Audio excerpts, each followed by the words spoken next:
Welcome to Unity of Wilmington's diversity highlights of the month of February 2021. My name is Reverend Mindy Tucker, and I serve as co-minister of Unity of Wilmington in North Carolina.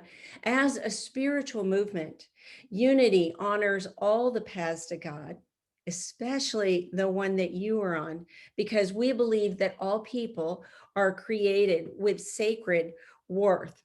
So we take an opportunity to look at holy days and holidays celebrated all around the world. The first one is an Islamic holy day, or two holy days. They're celebrated by the Shia people. The first one is Wiladat Lady Fatima on February 5th, and that is the equivalent of Mother's Day. The equivalent of Father's Day is celebrated on February 28th, and that's Wiladat Imam Ali. And those 2 days, just be aware, are observances in the Muslim faith. Chinese New Year's begins on February 12th. It is a worldwide celebration because in the world, there are almost 1.5 billion Chinese people. It is the year of the metal ox, and in the year of the metal ox, anything metal and shiny and bright is going to come more into our attention. Any industry that deals in metals is going to become more prosperous. So whether it be jewelry or the needle of a syringe, just know that we will become more aware of the roles and how the appearance of metal in our lives. It'll be a great year for people who are metal oxes or even just born in the year of the ox. Then it's a 12-year cycle. But if you are a dragon, a goat, or a dog, and born in those years, be very careful, because you may feel that many of the changes that come up in this next year are really out of control and are completely overwhelming to you. So a little bit of mindfulness to take into this next coming year of the metal ox. Ash Wednesday is a very holy day throughout Christianity.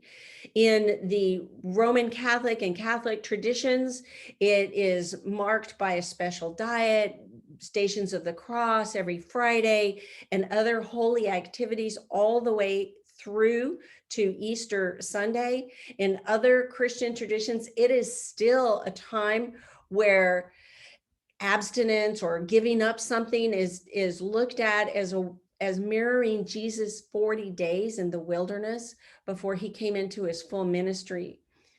Very, very holy time throughout Christianity.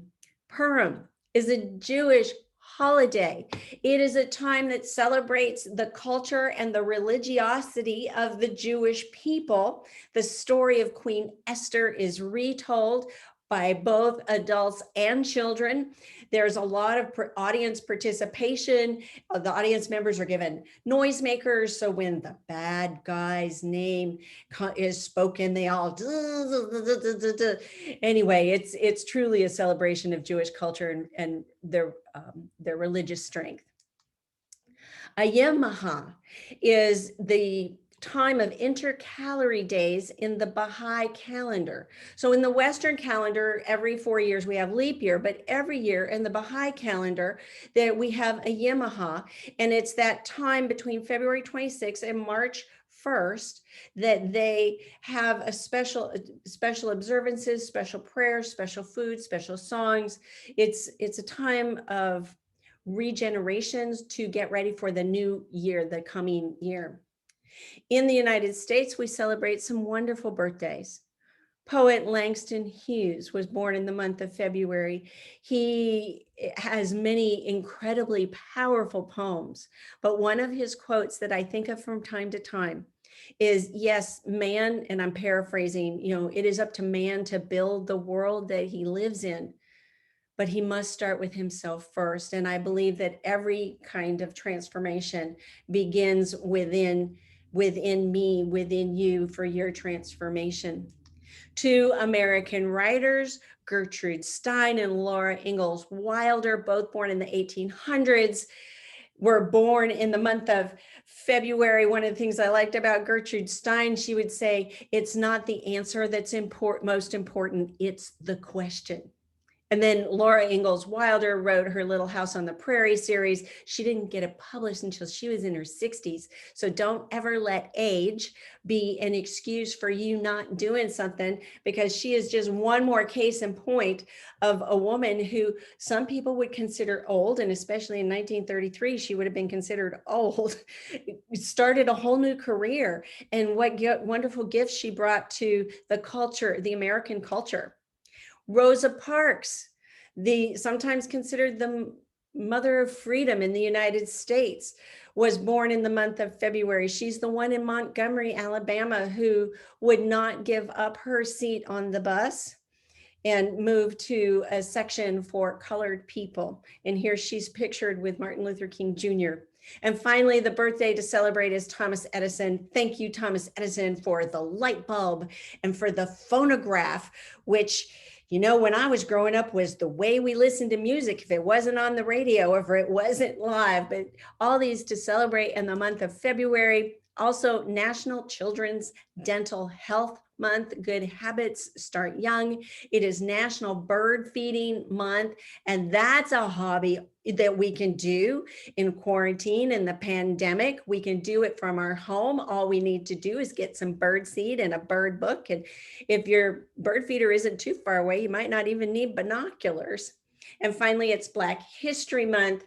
Black History Month is celebrated all through the month of February. And I just wanted to bring your attention to two individuals here who will go down in history. And that is Marcia Fudge, who's the Secretary of Housing and Urban Development, and General Lloyd Austin, who's our new Secretary of Defense. Some fun days to look at in the month is the second is, well, you know, we know it is Groundhog Day, but it is also Tater Tot Day.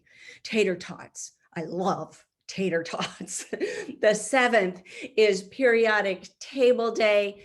That way we organize all the elements in chemistry that make up the very air, the land, everything on the planet is made up of these periodic elements. The 14th is Valentine's Day, a day to celebrate secular love, love between people, love in our relationships, even the love that we imagine that we could engage in. And the 20th is Cherry Pie Day, because our first president is misquoted as saying, "I cannot tell a lie," but he said, I did chop down the cherry tree, and that's a cherry pie day. Anyway, it's celebrating George Washington. So thank you for tuning in to Unity of Wilmington. Thank you for your time and attention. Thank you for being you, who you are on the planet, and for being the light that brings light to the rest of the world.